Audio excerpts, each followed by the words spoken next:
Assalamualaikum warahmatullahi wabarakatuh. Perkenalkan, nama saya Oka Mandasari dari kelas A PAUD NPM 1911070180. Saya ingin menyampaikan materi saya, yaitu yang berjudul kesehatan lingkungan.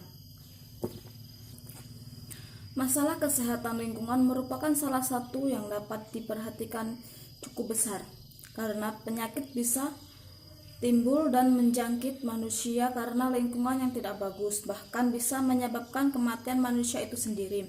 Kemudian pada abad ke-19 di Inggris ada wabah kolera akibat dari tercemarnya sungai Thames oleh sekitar manusia sehingga kuman mencemari sumber-sumber air bersih dan kolera mewadah dengan dahsyat. Kemudian kesehatan diartikan sebagai keadaan keseimbangan yang dinamis, dipengaruhi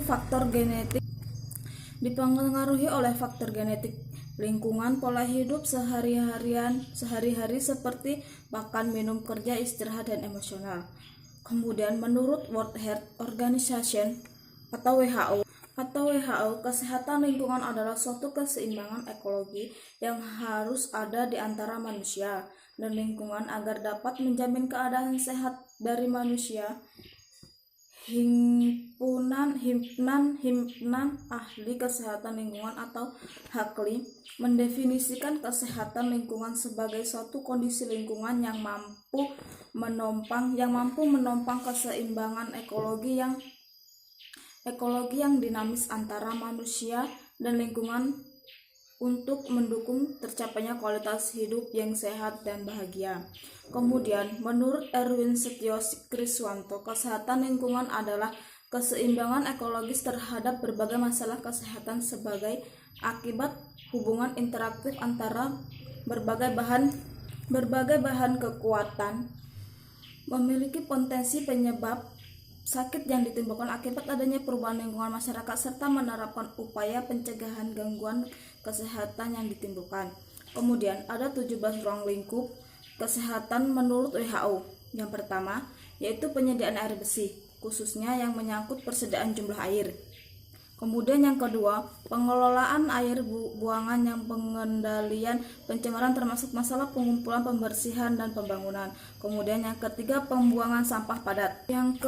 Yang keempat yaitu pengadilan vektor termasuk antropoda binatang pengerat. Yang kelima yaitu pencegahan atau pengendalian pencemaran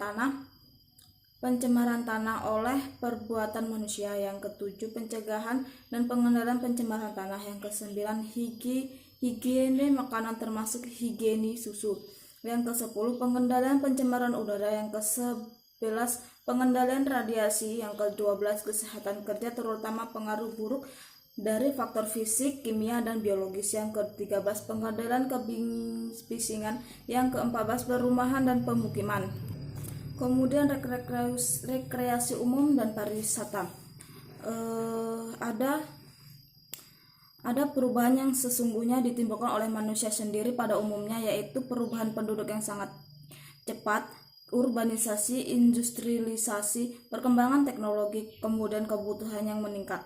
Sedangkan pengertian pertumbuhan penduduk secara cepat yaitu sering dikenal dengan istilah peledakan penduduk atau perpindahan penduduk yang sangat drastis. Kemudian urbanisasi yaitu yang menimbulkan perubahan yang terjadi pada kota, desa, di mana dampaknya tidak saja bisa dirasakan sebagai sistem kehidupan kota.